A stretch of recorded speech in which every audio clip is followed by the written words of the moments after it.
أنفسنا ومن سيئات أعمالنا من يهده الله فلا مضل له ومن يضلله فلا هادي له نشهد أن لا إله إلا الله وحده لا شريك له ونشهد أن سيدنا ونبينا محمدا عبده ورسوله أرسله بالهدى ودين الحق ليظهره على الدين كله ولو كره المشركون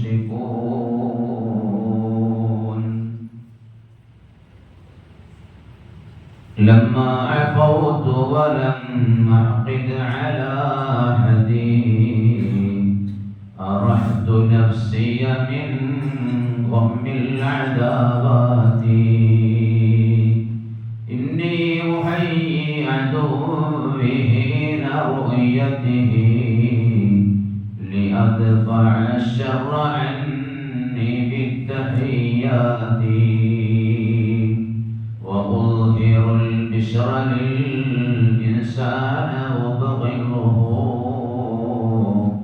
كأنه قد هشا قلبي مسراتي على محمد سيدنا محمد.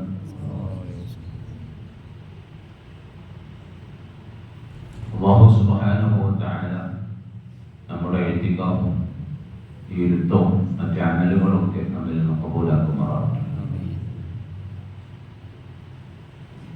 ഹുസ്നുൽ വന്നി ബിന്നാസ് സൂഉൽ വന്നി ബിന്നാസ്, ഇങ്ങനെ രണ്ട് വിഷയങ്ങളുണ്ട്. ജനങ്ങളെ പറ്റി നല്ല ഭാവന ഉണ്ടായിരിക്കുക, ജനങ്ങളെ പറ്റി ചീത്തയായി ഭാവിക്കുക. മറ്റുള്ള ആളുകളെ നമ്മൾ ഭാവിക്കേണ്ടത്, നമ്മൾ വിചാരിക്കേണ്ടത് അവരൊക്കെ നല്ലവരാണ്, ഞാൻ മോശക്കാരനാണ്. സൂഹുല്ലന്, മറ്റൊരാളെ പറ്റി ചീത്ത ഭാവന അത് വെച്ച് പുലർത്തൽ പാടില്ലാത്തതുമാണ്. വിശുദ്ധമായ ഖുർആൻ ശരീഫിൽ സൂറത്തുൽ ഹുജറാത്തിൽ നമുക്ക് കാണാം, ഇജ്തനിബൂ കസീറൻ മിനൽ വന്നി ഇന്ന ബഅദൽ വന്നി ഇസ്മ. നിങ്ങൾ ഭാവിക്കുന്ന അധിക ഭാവനകളെയും നിങ്ങൾ ഉപേക്ഷിക്കണം, നിങ്ങൾ വെടിയണം. നിങ്ങളൊക്കെ മനസ്സിൽ വിചാരിക്കുന്ന, മറ്റുള്ളവരെ പറ്റി വിചാരിക്കുന്ന അധിക വിചാരങ്ങളും നിങ്ങൾ ഒഴിവാക്കണം. അല്ലാഹു പറയുന്നു, കാരണം ഇന്ന ബഅദൽ വന്നി ഇസ്മുൻ, നിങ്ങളുടെ ഭാവനകളിൽ ചിലതെല്ലാം കുറ്റകരമായ ഭാവനകളാണ്.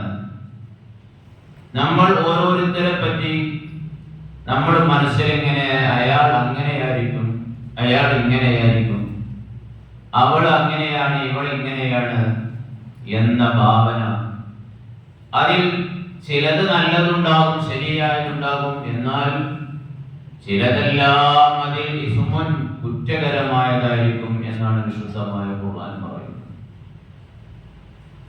ഈ ആയത്തിന്റെ വെളിച്ചത്തിൽ മഹാന്മാരായ മുൻകഴിഞ്ഞു പോയ അയിമ്മത്തൊക്കെ പറയുന്നത്, നമ്മൾ ഒരാളെയും തൂക്കാൻ പോകണ്ട എന്നാണ്. ഒരാളെ പറ്റിയും അയാൾ അങ്ങനെയാവും അല്ലെങ്കിൽ എങ്ങനെയായിരിക്കും എന്നതൊന്നും വിചാരിച്ച് നമ്മൾ ആരെയും അളക്കാൻ പോകണ്ട. നമ്മൾ നമ്മുടെ വഴിക്ക് പോവുക, അവരവരുടെ വഴിക്ക് പോയിക്കോട്ടെ.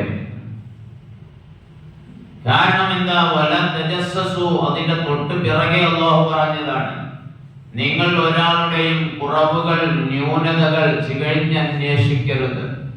നമ്മളുണ്ടല്ലോ കുത്തിച്ചൂന്ന് ഇങ്ങനെ അന്വേഷിക്കാന്ന് പറയുന്നത്, അത് പാടില്ല. വല തജസ്സസു, നിങ്ങൾ ജാസൂസ് പണിയെടുക്കരുത്. അതായത് ഒരാളുടെ രഹസ്യങ്ങൾ, ഒരാളുടെ വീക്ക്നെസ്സുകൾ അതിങ്ങനെ ചികഞ്ഞ് അന്വേഷിച്ച് എന്തൊക്കെയാ ചെയ്യുന്നതുള്ളത്, നാറിയതുള്ളത് എന്ന് നിങ്ങൾ തിരഞ്ഞു പിടിക്കരുത്. അത് ചെയ്യുന്ന കാലത്തോളം അത് ചെയ്യുന്ന ആളുടെ അമലുകൾ ഇല്ലാതെയാകുകയും മാനസികമായി അവൻ അങ്ങേയറ്റം ദുഷിച്ചവനാകുകയും ചെയ്യുമെന്നാണ് പ്രമാണങ്ങൾ നമ്മെ പഠിപ്പിക്കുന്നതും ചരിത്രങ്ങൾ നമ്മോട് പറയുന്നതും. ബഹുമാനപ്പെട്ട ഇമാം ശാഫിഈ റഹിമഹുല്ലാഹ് പറഞ്ഞു, മൻ അഹബ്ബ അൻ യഖ്തിമല്ലാഹു ലഹു ബിൽ ഖൈർ ഫൽയുഹ്സിൻ ദന്ന ബിന്നാസ്. നമ്മുടെ ഇമാമായ ഇമാം ശാഫിഈ തങ്ങൾ പറയാണ്, അല്ലാഹു തആല നമുക്ക് ഹുസ്നുൽ ഖാത്തിമ തരണം എന്ന് നമ്മൾ ആഗ്രഹിക്കുന്നുണ്ടോ? ഇവിടുന്ന് മരിച്ചു പോകുമ്പോൾ നല്ല അന്ത്യം, ശരിയായ ഈമാനുള്ള നല്ല അന്ത്യം ലഭിക്കണമെന്ന് ആരെങ്കിലും ആഗ്രഹിക്കുന്നുണ്ട് എങ്കിൽ ജനങ്ങളെ പറ്റി നല്ല ഭാവന വെച്ച് പ്രവർത്തിക്കോട്ടെ. ഇമാം അലി സൈനുൽ ആബിദീൻ റഹിമഹുല്ലാഹ്, ബഹുമാനപ്പെട്ട അലി ഇബ്നു അബീ ത്വാലിബ് റളിയല്ലാഹു അൻഹുവിന്റെ പേരമകനായ അലി സൈനുൽ ആബിദീൻ തങ്ങൾ പറയുകയാണ്, ഇന്നല്ലാഹ ഖബ്ബറ സലാസൻ ഫീ സലാസ്. അല്ലാഹു തആല മൂന്നെണ്ണത്തിനെ മറ്റു മൂന്നെണ്ണത്തിൽ ഒളിപ്പിച്ചു വെച്ചിട്ടുണ്ട്. ഖബ്ബറല്ലാഹു ഫീ തുഅതിഹി, അല്ലാഹു അവന്റെ തൃപ്തിയെ മറച്ചു വെച്ചു, ഒളിപ്പിച്ചു വെച്ചു അവന് ചെയ്യുന്ന ആരാധനകളിൽ. അല്ലാഹുവിന് ചെയ്യുന്ന ആരാധനകളിൽ അല്ലാഹു അവന്റെ തൃപ്തിയെ ഒളിപ്പിച്ചു വെച്ചു. ഏത് ആരാധന ചെയ്താലാണ് അല്ലാഹു തആല ചെയ്യുന്ന അടിമയെ തൃപ്തിപ്പെടുക, ഏത് ചെയ്താലാണ് പടച്ച റബ്ബിന്റെ പൊരുത്തം കിട്ടുക, അത് അല്ലാഹു തആല ഒളിപ്പിച്ചു വെച്ചു. അതിനാൽ ഫലാ തഹ്തിറൂ മിൻ തുഅതിഹി ശൈആ, അല്ലാഹുവിന് വഴിപ്പെടുന്ന കാര്യങ്ങളിൽ ഒന്നിനെയും നിങ്ങൾ നിസ്സാരമായി കാണരുത്. കാരണം ഫലഅല്ല റിളാഹു ഫീഹാ, ആ നിസ്സാരമായി കണ്ടത് ഏതാണോ അതിലായിരിക്കാം അല്ലാഹുവിന്റെ പൊരുത്തമുള്ളത്. അപ്പൊ നമ്മൾ നല്ലതായ ഏതൊരു കാര്യവും നിസ്സാരമായി കാണരുത്. നമ്മൾ നിസ്സാരമായി കണ്ടു നമ്മൾ ഒഴിവാക്കുന്ന അതിലായിരിക്കാം അല്ലാഹുവിന്റെ പൊരുത്തം. ഒന്നിനെയും നിസ്സാരവൽക്കരിക്കാൻ പാടില്ല. കാരണം ഏതിലാണ് അല്ലാഹുവിന്റെ പൊരുത്തം എന്നറിയില്ല. നമുക്ക് ചെയ്യാൻ കഴിഞ്ഞില്ലെങ്കിലും അമലിനെ നമ്മൾ തള്ളിപ്പറയാനോ നിസ്സാരമാക്കാനോ പാടില്ല. രണ്ടാമതായി അല്ലാഹുവിന്റെ വെറുപ്പിനെയും അവന്റെ കോപത്തെയും അല്ലാഹു തആല അവനെ എതിര് ചെയ്യുന്നതിൽ മറച്ചു വെച്ചു, ഒളിപ്പിച്ചു വെച്ചു. ഏത് ദോഷം ചെയ്താലാണ് അല്ലാഹുവിന്റെ ദേഷ്യത്തിന്, അല്ലാഹുവിന്റെ കോപത്തിന് നമ്മൾ കാരണക്കാരാവുക, അല്ലാഹുവിന്റെ കോപവും വെറുപ്പും സമ്പാദിച്ചവരാകൽ ഏത് ദോഷം ചെയ്താലാണ് അല്ലാഹു തആല അത് മറച്ചു വെച്ചു. അതിനാൽ ഫലാ തഹ്തിറൂ മിൻ മഅസിയതിഹി ശൈആ, ഒരൊറ്റ തിന്മയെയും നിങ്ങൾ നിസ്സാരവൽക്കരിക്കരുത്. എത്ര ചെറിയ തിന്മയാണെങ്കിലും അത് ചെറുതൊന്നല്ലേ എന്ന് പറഞ്ഞ് അത് നിസ്സാരമായി കണ്ട് അത് ചെയ്തു പോകാൻ പാടില്ല. കാരണം അല്ലാഹുവിന്റെ വെറുപ്പ് ഒരു പക്ഷേ അതിലായിരിക്കാം, അതിലൂടെയായിരിക്കാം നമ്മോട് അല്ലാഹു തആല വെറുക്കുന്നത്. മൂന്നാമതായി അല്ലാഹു തആല അവന്റെ സൃഷ്ടികളിൽ ഔലിയാക്കന്മാരെ അല്ലാഹു തആല മറച്ചു വെച്ചു. അല്ലാഹു പൊരുത്തപ്പെട്ട അവന്റെ വലിയായി അല്ലാഹു തആല ഇഷ്ടപ്പെട്ട് തിരഞ്ഞെടുത്ത ആളുകളെ ഇന്നവൻ എന്റെ വലിയാണെന്ന് പറഞ്ഞ് നമുക്ക് അടയാളപ്പെടുത്തി കാണിച്ചു തരാതെ അല്ലാഹു തആല മറച്ചു വെച്ചു. അതിനാൽ ഫലാ തഹ്തിറൂ മിൻ ഇബാദിഹി അഹദാ, അല്ലാഹുവിന്റെ അടിമകളിൽ ഒരാളെയും നിങ്ങൾ നിസ്സാരവൽക്കരിക്കരുത്. ഫലഅല്ലഹു വലിയല്ലാഹ്, നമ്മൾ നിസ്സാരമായി കാണുന്ന ആ വ്യക്തിയായിരിക്കും അല്ലാഹുവിന്റെ വലിയ. അതിനാൽ ഒരാളെയും നമ്മൾ ഒച്ചായി കാണരുത്, നിസ്സാരമായി കാണരുത്. നാം നിസ്സാരമായി കാണുന്ന ആ വ്യക്തിയായിരിക്കും അല്ലാഹുവിന്റെ അടുക്കൽ പ്രിയപ്പെട്ടവൻ, നമ്മളെക്കാൾ പ്രിയപ്പെട്ടവൻ അവനായിരിക്കും. അല്ലാഹു പൊരുത്തപ്പെട്ട അല്ലാഹുവിന്റെ വലിയവൽപ്പെട്ടവനായിരിക്കാം അയാൾ. നമ്മൾ സ്വയം നല്ലവനാണെന്ന് നടിക്കുന്ന നാം ഒരുപക്ഷേ അല്ലാഹു തആല സ്വീകരിക്കാത്തവനുമായിരിക്കാം. ബഹുമാനപ്പെട്ട ഇമാം ഗസ്സാലി റഹിമഹുല്ലാഹ് പറഞ്ഞ ദീർഘമായ ഒരു വിഷയമുണ്ട്. ഏതൊരാളെ കണ്ടാലും നമ്മൾ നിസ്സാരവൽക്കരിക്കരുത്. അത് കുട്ടിയാണെങ്കിലും വലിയവനാണെങ്കിലും പണ്ഡിതനാണെങ്കിലും സാധാരണക്കാരനാണെങ്കിലും അവിശ്വാസിയാണെങ്കിലും ഒന്നും ഒരാളെയും നിസ്സാരവൽക്കരിക്കരുത് എന്ന് പറഞ്ഞ് ബഹുമാനപ്പെട്ട ഇമാം ഗസാലി റഹ്മത്തുള്ളാഹി പറയാണ്, ينبغي لك أن تعلم أن الخير هو من عند الله تعالى في دار الآخرة وذلك غيب. അന്ത്യനാളിലുള്ള നന്മ മുഴുവൻ അല്ലാഹുവിന്റെ ഭാഗത്തിൽ നിന്നുള്ളതാണ്, അല്ലാഹു തരുന്നതാണെന്ന് നീ മനസ്സിലാക്കണം. വദാലിക ഗൈബുൻ, അത് മറഞ്ഞ കാര്യമാണ്, അദൃശ്യമായ കാര്യമാണ്. വഹുവ മൗഖൂഫുൻ അലൽ ഖാതിമ, അന്ത്യം നന്നായാലേ അത് ലഭിക്കുകയുള്ളൂ. പരലോകത്ത് നന്മയുണ്ട്, നന്മ മാത്രമേ ഉള്ളൂ. ആ പരലോകത്ത് പോയാൽ അവിടെ നല്ലതൊക്കെ കിട്ടും. പക്ഷേ കിട്ടണമെങ്കിൽ എന്ത് വേണം? ഹുസ്നുൽ ഖാതിമ വേണം. അത് അല്ലാഹുവിന്റെ അടുക്കലുള്ള കാര്യമാണ്.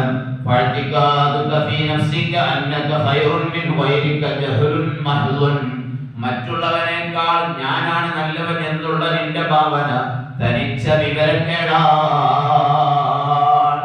അവരെ കാണുമ്പോ ഞാൻ തരക്കേടില്ല, അവരെ കാണുമ്പോ ഞാൻ നന്മ ഉള്ളവനാണ് എന്ന് ഓരോരുത്തരും സ്വയം തോന്നൽ, അത് തനിച്ച വിവരക്കേടാണ്. മറിച്ച്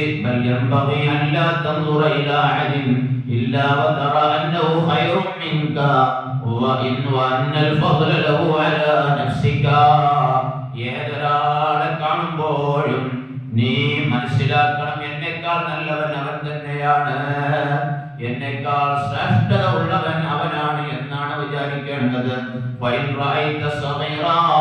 ചെറിയൊരു കുട്ടിയെയാണ് നീ കാണുന്നത് എങ്കിൽ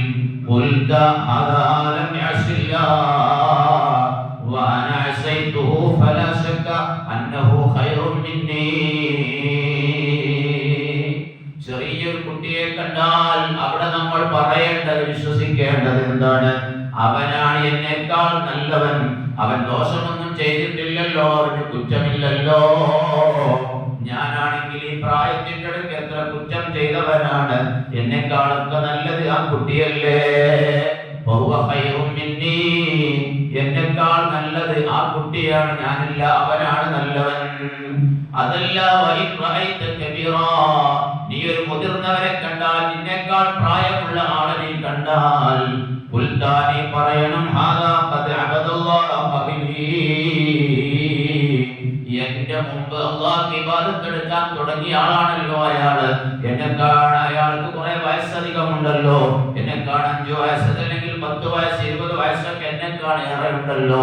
അതിനാൽ ഞാൻ അല്ലാഹുവിനെ അറിയുന്നതിന്റെ മുമ്പ്, ഞാൻ അല്ലാഹുവിന്റെ ഇബാദത്ത് എടുക്കുന്നതിന് മുമ്പ് അയാൾ ഇബാദത്ത് എടുക്കാൻ തുടങ്ങിയിട്ടുണ്ടല്ലോ. അതിനാൽ എന്നെക്കാൾ ഖൈറായത് അയാൾ തന്നെയാണ്. അതല്ല, നീ കാണുന്നതിൽ പണ്ഡിതനായ വിവരമുള്ള ഒരു മനുഷ്യനെയാണ് നീ കാണുന്നത് എങ്കിൽ നീ പറയണം, മാലം ഒഴുത്താ, എനിക്ക് നൽകപ്പെടാത്ത അറിവുകൾ, വിവരങ്ങൾ അയാൾക്ക് അല്ലാഹു തആല കൊടുത്തിട്ടുണ്ട്. ഞാൻ എത്താത്ത സ്ഥാനങ്ങളിലൊക്കെ അയാൾ എത്തിയിട്ടുണ്ടല്ലോ. ഞാൻ അറിയാത്ത പല കാര്യങ്ങളും അയാൾ പഠിച്ചിട്ടുണ്ടല്ലോ. പിന്നെ എങ്ങനെ ഞാൻ അയാളെ പോലെയാകും? എന്നെക്കാൾ നല്ലത് അയാൾ തന്നെയാണ്. അതല്ല, നീ കാണുന്ന വ്യക്തി നീ ഒരു വിവരമില്ലാത്തവനാണ്, നീ വിവരമുള്ളവനാണ്. നീ കാണുന്ന വ്യക്തി അവൻ വിവരമില്ലാത്ത മനുഷ്യനാണെങ്കിൽ എന്താണ് നീ ചിന്തിക്കേണ്ടത്? അയാൾ വല്ല വിവരക്കേടും മുഖേന വല്ലതും ചെയ്തിട്ടുണ്ടെങ്കിൽ അയാൾ വിവരക്കേടിന്റെ പേരിലാണ് അയാൾ തിന്മ ചെയ്തത്. അതേ സമയത്ത് ഞാൻ ചെയ്തതോ ഞാൻ അറിവുള്ളവനാണ്, അറിവോട് കൂടിയല്ലേ ഞാൻ അല്ലാഹുവിനെതിരെ ചെയ്തത്. അതിനാൽ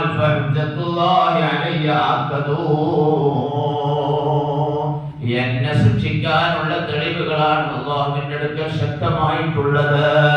അയാൾ വിവരമില്ലാതെ ചെയ്തു പോയതായിരിക്കാം, ഞാൻ വിവരത്തോടു കൂടി ചെയ്തതാണ്. അതിനാൽ യുഖ്തമു ലീ വബിമ യുഖ്തമു ലാ. എന്റെ അന്ത്യം എങ്ങനെയായിരിക്കും എന്ന് എനിക്കറിയില്ല, അയാളുടെ അന്ത്യം എങ്ങനെയാണെന്നതും എനിക്കറിയില്ല. അതിനാൽ എന്നെക്കാൾ നല്ലത് അയാളായിരിക്കാം. വിവരത്തോടുകൂടി ഞാൻ ചെയ്തതിന് അയാളെക്കാൾ കൂടുതൽ ശിക്ഷിക്കപ്പെടുന്നവൻ ഞാനായിരിക്കാം. അതല്ല വൈകാന കാഫിറ, നീ കാണുന്ന മനുഷ്യൻ ഒരു അവിശ്വാസിയായ വ്യക്തിയാണ് എങ്കിൽ അപ്പോഴെന്താ ചിന്തിക്കേണ്ടത്? നീ അവനെ പറ്റേ എന്ന് തള്ളിപ്പറയണ്ട, നീ അവനെ പറ്റേ നിഷേധിക്കേണ്ട. കാരണം നീ പറയണം എനിക്കറിയില്ല,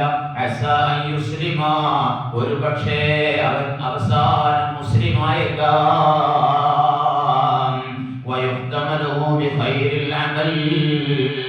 നല്ല അമലുകളൊക്കെ ചെയ്ത് അയാൾക്ക് നല്ല അന്ത്യമുണ്ടായേക്കാം.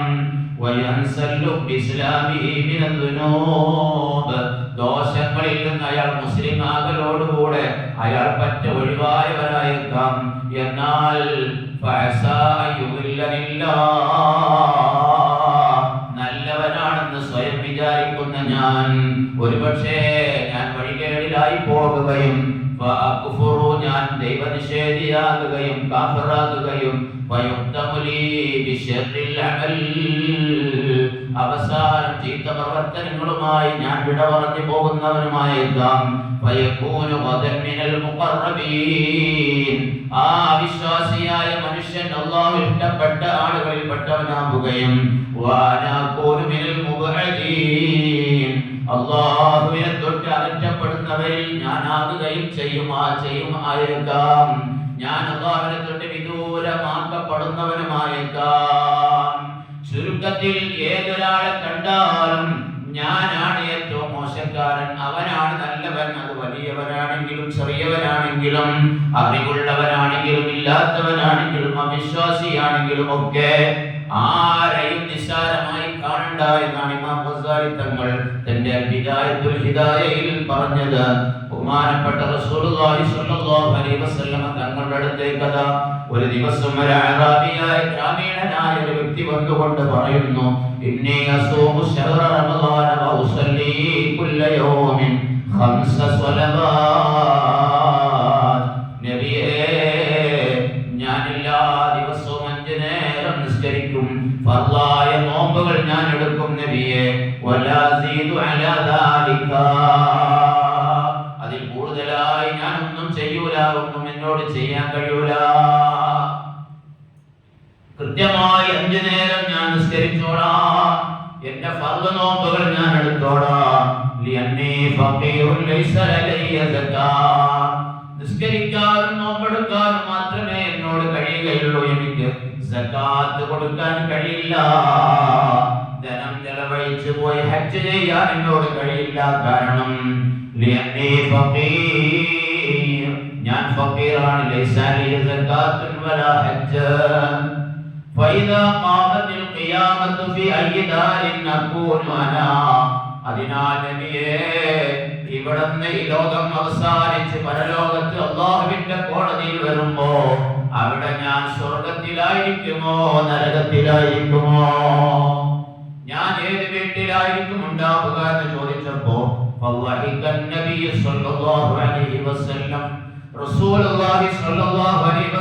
തങ്ങൾ ചിരിച്ചുപോയി. നബി തങ്ങൾ പറഞ്ഞു, ഇദാ ഹഫിദത ഐനൈക അനിസ്ലൈൻ, 2 കാര്യങ്ങളെ തൊട്ട് നിന്റെ കണ്ണുകളെ നീ സൂക്ഷിച്ചാൽ, 2 കാര്യങ്ങളെ തൊട്ട് 2 തിന്മകളെ തൊട്ട് നിന്റെ കണ്ണിനെ നീ സൂക്ഷിച്ചാൽ, ഒന്ന് അനിന്നൗദിലൽ മുഹറമാത്, ഹറാമായവയിലേക്ക് നോക്കുന്നതിനെ തൊട്ട് നിന്റെ കണ്ണിനെ നീ സൂക്ഷിച്ചാൽ, 2 മുന്നൗദിലൽ ഖൽഖി ബിഐനിൽ ഇഹ്തിഖാർ, നിസ്സാരമാക്കിക്കൊണ്ട് മറ്റൊരാളെ നോക്കുന്നതിനെ തൊട്ട് നിന്റെ കണ്ണിനെ നീ സൂക്ഷിച്ചാൽ. നമ്മളുണ്ടല്ലോ നിസ്സാരമാക്കിക്കൊണ്ട് ഒരാളെങ്ങനെ നോക്കുന്ന നോട്ടം, അവന് മോശക്കാരനാണ്, ഓനെ അങ്ങനത്തോന നമ്മളിങ്ങനെ നോക്കിയിട്ട് ഇങ്ങനെ ഒരാൾക്ക് ഇങ്ങനെ മനസ്സിലാക്കാൻ അങ്ങനെയുണ്ടല്ലോ.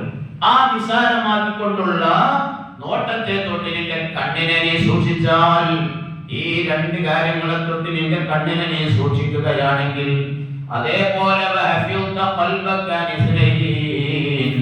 രണ്ട് കാര്യങ്ങളെ തൊട്ട് നിന്റെ ഹൃദയത്തെ നീ സൂക്ഷിക്കുകയാണെങ്കിൽ അനിൽ ഖില്ലി വൽ ഹസദി, മറ്റാരോടെങ്കിലും പക വെച്ച് നടക്കുന്നതിനെ തൊട്ട്, അസൂയയെ തൊട്ട്, ഈ രണ്ട് കാര്യങ്ങളെ തൊട്ട് നിന്റെ ഹൃദയത്തെ നീ സൂക്ഷിക്കുകയാണെങ്കിൽ, മറ്റൊരാളോടുള്ള ദേഷ്യത്തോടു കൂടി അയാളോടുള്ള വെറുപ്പ് കൊണ്ട് നടക്കുക. അതാണ് പക. ഉള്ളിൽ ഇങ്ങനെ പകയായിട്ട് നടക്കാറില്ല. അസൂയ എന്ന് പറയുമ്പോൾ വേറെ ആൾക്ക് അല്ലാഹു തആല കൊടുത്ത നിഅമത്ത് നീങ്ങി പോകാനും അതിങ്ങനെ ആഗ്രഹിക്കുക. ഒരാൾ നല്ല ഐശ്വര്യത്തിൽ നല്ല സുഖത്തിലാണ്, റാഹത്തിലാണ്, അത് കണ്ടിട്ട് നമുക്ക് ഇങ്ങനെ കണ്ണുകടിയാകാറില്ല. നമുക്കിങ്ങനെ എനിക്കറിയില്ല അവനതുണ്ട് എന്ന് മനസ്സിൽ ഇങ്ങനെ വല്ലാത്തൊരു വിഷമം ഉണ്ടാകും. അതൊക്കെ അസൂയാണ്. എന്നാൽ വെറുപ്പോട് കൂടി മറ്റൊരാളുടെ ദേഷ്യം ഇങ്ങനെ മനസ്സിൽ കൊണ്ടിടക്കുക, വെറുപ്പുണ്ട്, ദേഷ്യമുണ്ട്, ഇങ്ങനെ മനസ്സിൽ ഇങ്ങനെ കൊണ്ടിടക്കുക, ഇതാണ് പക എന്ന് പറയുന്ന സംഗതി. വല്ലാത്തൊരു ദുഷിച്ച സ്വഭാവമാണ്. അതുകൊണ്ട് റസൂലുള്ളാഹി പ്രത്യേകം എടുത്തു പറഞ്ഞു, പകയെ തൊട്ടും അസൂയയെ തൊട്ടും നിന്റെ ഹൃദയത്തെ നീ സൂക്ഷിക്കുകയാണെങ്കിൽ, പിന്നെ പറഞ്ഞു രണ്ട് കാര്യങ്ങളെ തൊട്ട് നിന്റെ നാവിനെ നീ സൂക്ഷിക്കുകയുമാണെങ്കിൽ, അനിൽ കദിബി വൽ ഗൈബത്തി, കളവ് പറയുന്നതിനെ തൊട്ടും വേറൊരാളെ പരദൂഷണം പറയുന്നതിനെ തൊട്ടും നിന്റെ നാവിനെ നീ സൂക്ഷിക്കുകയാണെങ്കിൽ, ഈ 6 കാര്യങ്ങൾ ശ്രദ്ധിക്കാൻ നീ തയ്യാറായാൽ തകൂനു മഈ ഫിൽ ജന്ന, എന്റെ കൂടെ നീ സ്വർഗ്ഗത്തിലായിരിക്കുമെന്ന് ഹബീബുനാ റസൂലുള്ളാഹി സ്വല്ലല്ലാഹു അലൈഹി വസല്ലം. ഇത് അയാളോട് മാത്രം പറഞ്ഞ സംഗതിയല്ല, നമ്മളോടൊക്കെ പറഞ്ഞ കാര്യമാണ്. റസൂലുള്ളാഹി തങ്ങൾ നമ്മളോടും അന്ത്യനാൾ വരെയുള്ള മുഴുവൻ മനുഷ്യന്മാരോടും കൂടി പറഞ്ഞ കാര്യമാണ്. ഈ 6 കാര്യങ്ങൾ ചെയ്യാതെ, ഈ 6 കാര്യങ്ങളെ തൊട്ട് നമ്മുടെ ഈ അവയവങ്ങളെ നമ്മൾ സൂക്ഷിക്കുകയാണെങ്കിൽ ഹബീബായ നബി തങ്ങളോട് കൂടെ സ്വർഗ്ഗത്തിലേക്ക് പോവാം. എന്തൊക്കെയാണ് 6 കാര്യങ്ങൾ? കണ്ണിനെ ഹറാം നോക്കുന്നതിനെ തൊട്ടും മറ്റൊരാളെ നിസ്സാരതയോടുകൂടി നോക്കുന്നതിനെ തൊട്ടും സൂക്ഷിക്കുക.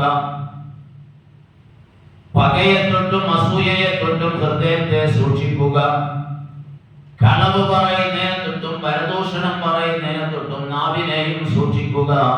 ഈ 6 കാര്യങ്ങൾ എപ്പോഴും നമ്മൾ ഓർമ്മിച്ചിരിക്കേണ്ട കാര്യമാണ്. ഈ 6 കാര്യം ശ്രദ്ധിച്ചാൽ തന്നെ ഏറെക്കുറെ നമ്മൾ റെഡിയായി വരും. അല്ലാഹു തൗഫീഖ് പ്രദാനം ചെയ്യട്ടെ. وكل الليالي ليلة القدر فاعتقد وكل فتى تلقاه فاعتقد الخضراء. ഇന്ന് ലൈലത്തുൽ ഖദർ പ്രതീക്ഷിക്കുന്ന രാത്രിയാണല്ലോ ഇന്ന് അസ്തമിച്ചാൽ. എന്റെ വിഷയം അതല്ല. ഒരു കവി പറയുകയാണ്, എല്ലാ രാത്രികളിലും ലൈലത്തുൽ ഖദർ ഉണ്ടെന്ന് നീ വിശ്വസിച്ചോ എന്ന് പറയുന്നത് പോലെ എല്ലാ മനുഷ്യനെയും നീ ഖദറാണെന്ന് വിശ്വസിച്ചോ. വകുല്ല ഫതൻ തൽഖാഹു ഫഅതഖിൽ ഖദറാ. നീ കാണുന്ന മറ്റുള്ളവരൊക്കെ ഖദർ നബി അലൈഹിസ്സലാമിനെ പോലെ നല്ല ആളുകളാണ്, അവരൊക്കെ ഞാനാണ് മോശക്കാരൻ എന്ന് നീ വിചാരിച്ചോ. ബഹുമാനപ്പെട്ട സുഫിയാൻ സൗരി റളിയല്ലാഹു അൻഹു വലിയ മഹാനാണ്. ഇസ്ലാമിക ഗ്രന്ഥങ്ങളിലൊക്കെ ഇപ്പോഴും ചർച്ച ചെയ്യപ്പെടുന്നവരാണ്. ബഹുമാനപ്പെട്ടവർ പറയുന്നു, 5 മാസക്കാലം എനിക്ക് തഹജ്ജുദ് നഷ്ടമായി. 5 മാസക്കാലം എനിക്ക് തഹജ്ജുദ് നിസ്കരിക്കാൻ കഴിയുന്നില്ല. തഹജ്ജുദിന് ഞാൻ എഴുന്നേൽക്കുന്നില്ല. അത് നിസ്കരിക്കാനുള്ള ഉന്മേഷം എനിക്കില്ല, താല്പര്യം എനിക്ക് നഷ്ടപ്പെട്ടു പോയി. എന്തേ കാരണം? ബിദംബിൻ വാഹിദിൻ അദ്നബതുഹു, ഞാൻ ചെയ്തു പോയ ദോഷം കാരണം. റഅയ്തു റജുലൻ യബ്കി ഫഖുൽതു ഫീ നഫ്സി ഹാദാ മുറാ. ഒരാൾ ഇരുന്നങ്ങനെ കരയുന്നുണ്ട്, ഒരു മനുഷ്യൻ ഇരുന്നങ്ങനെ കരയുന്നുണ്ട്. ആ കരച്ചിൽ കണ്ടപ്പോ ഞാൻ എന്റെ മനസ്സിൽ വിചാരിച്ചു പോയി, ആളെ കാണിക്കാൻ വേണ്ടി കരയുകയായിരിക്കും, അയാൾ ആളുകളെ കാണാൻ വേണ്ടി ഞാൻ യാതൊരു അല്ലാഹുവിനെ പേടിക്കുന്ന ആളാണെന്ന് ആളുകൾ എന്നെ പറ്റി വിചാരിക്കാൻ വേണ്ടിയായിരിക്കും അയാൾ കരയുന്നത് എന്ന് അയാളെ പറ്റി ഞാൻ എൻ്റെ മനസ്സിൽ വിചാരിച്ചു പോയി. അതുകൊണ്ട് അതിന്റെ ഭവിഷ്യത്തെന്നോണം, അതിന്റെ ഗുരുത്വക്കേടെന്നോണം 5 മാസക്കാലം എനിക്ക് പിന്നെ തഹജ്ജുദ് നിസ്കാരത്തിനുള്ള തൗഫീഖ് ഉണ്ടായില്ല. ബഹുമാനപ്പെട്ട ഇമാം ഗസാലി തങ്ങൾ ഇത് രേഖപ്പെടുത്തിയിട്ടുണ്ട്. ഞാൻ അവസാനിപ്പിക്കുകയാണ്. തുടക്കത്തിൽ ഞാനൊരു പദ്യം ചൊല്ലിയല്ലോ, ലമ്മാ അഫൗതു വലം അഹ്ബിദ് അലാ അഹദി അറഹ്തു നഫ്സിയ മിൻ ഗമ്മിൽ അദാബാതി. ഇങ്ങോട്ടാരെങ്കിലും അവിവേകമായി വല്ലതും ചെയ്താൽ അതിന് മാപ്പ് കൊടുക്കുകയും ഒരു പക അയാളുമായി വെച്ചുകൊണ്ട് നടക്കാതിരിക്കുകയും ചെയ്താൽ എന്റെ മനസ്സിലെ എല്ലാ മനപ്രയാസങ്ങളെ തൊട്ടും ഞാൻ എന്റെ മനസ്സിനെ റാഹത്താക്കിയവനായി. ഉള്ളിൽ പക കൊണ്ട് നടന്നാൽ മനസ്സിന് റാഹത്തുണ്ടാകൂല, നമുക്കൊരാശ്വാസം ഉണ്ടാകൂല, ടെൻഷൻ തന്നെയായിരിക്കും. എന്റെ മനസ്സിന് റാഹത്ത് കിട്ടണമെങ്കിൽ ഞാൻ ആ ഒരു പകയും കൊണ്ട് നടക്കാതെ ഇങ്ങോട്ട് ചെയ്തവരൊക്കെ ഞാൻ അങ്ങോട്ട് മാപ്പ് കൊടുക്കുകയാണ് വേണ്ടത്. إني أهيئ عدوه رؤيته لأدفع الشر عني بالتحيات. എന്റെ ശത്രുവിനെ, എന്റെ എതിരാളിയെ ഞാൻ കണ്ടുമുട്ടുമ്പോ അവനോട് ഞാൻ അസ്സലാമു അലൈക്കും എന്ന് തഹിയ്യത്ത് പറഞ്ഞ് ഞാൻ അങ്ങോട്ട് അവനെ അഭിസംബോധനം ചെയ്യുന്നു. അതോടുകൂടി എന്റെ മനസ്സിൽ അയാളെ പറ്റിയൊരു പകയുമില്ല, വെറുപ്പുമില്ല, എതിർപ്പുമില്ല എന്ന് അയാൾക്ക് ഞാൻ തോന്നിപ്പിക്കുകയാണ്.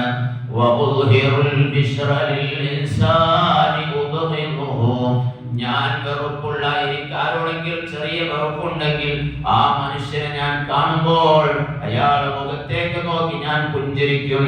ആ പുഞ്ചിരിക്കുന്നതോടുകൂടി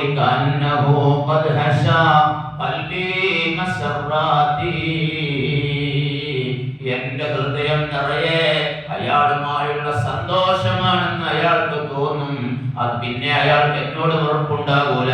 എന്റെ മനസ്സിൽ അയാളോടുണ്ടായ വെറുപ്പ് എനിക്ക് ഇല്ലാതെയായി പോകുകയും ചെയ്യും.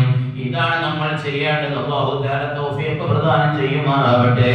റഹ്മാനിയായ റബ്ബേ, ഞങ്ങളുടെ സ്വഭാവങ്ങളെ നീ നന്നാക്കി തരണേ അല്ലാഹ്.